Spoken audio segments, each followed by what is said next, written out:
দেশের ব্যাংক খাতে অন্তত 12,000 কোটি টাকার ঋণ রেখে মারা গেছেন রণহক শিকদার। সংযুক্ত আরব আমিরাতের দুবাইয়ে একটি হাসপাতালে চিকিৎসাধীন অবস্থায় শেষ নিঃশ্বাস ত্যাগ করেন তিনি। অর্থ পাচার ও দুর্নীতির অভিযোগে অভিযুক্ত রণ গ্রেফতার এড়াতে দীর্ঘদিন ধরে থাইল্যান্ড ও সংযুক্ত আরব আমিরাতে অবস্থান করছিলেন।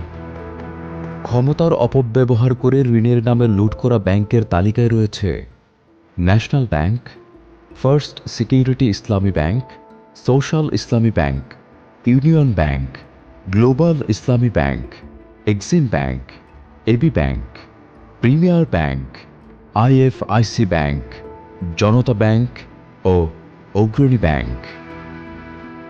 এসব ব্যাংক একসময় দেশের সেরা ব্যাংক ছিল, কিন্তু অর্থ হরিলুটের পর এই ব্যাংকগুলো অনেকটা ধুকে ধুকে বেঁচে আছে, ফলে ধস নেমেছে পুরো ব্যাংক খাতে। নানা অভিযোগে অভিযুক্ত ছিলেন এই রণ শিকদার।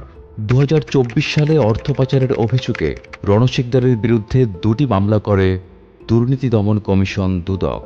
মামলায় তার বিরুদ্ধে মোট 71 কোটি টাকা পাচারের অভিযোগ আনা হয়। এর আগে 2020 সালের 19 মে রণহক শিকদারের বিরুদ্ধে গুলশান থানায় মামলা করে এক্সিম ব্যাংক কর্তৃপক্ষ। মামলায় তার বিরুদ্ধে ব্যাংকের 2 কর্মকর্তাকে নির্যাতন ও গুলি করে হত্যা চেষ্টার অভিযোগ আনা হয়।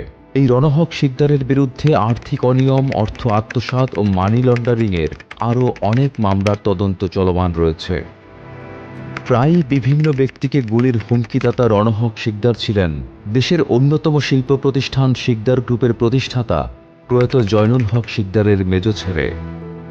হাজার হাজার কোটি টাকা ঋণের সাম্রাজ্য রেখে মাত্র এক টুকরো কাফনের কাপড়ের কাছে হেরে গেলেন শিকদার গ্রুপের ব্যবস্থাপনা পরিচালক এবং ন্যাশনাল ব্যাংকের সাবেক এই পরিচালক রণহক শিকদার।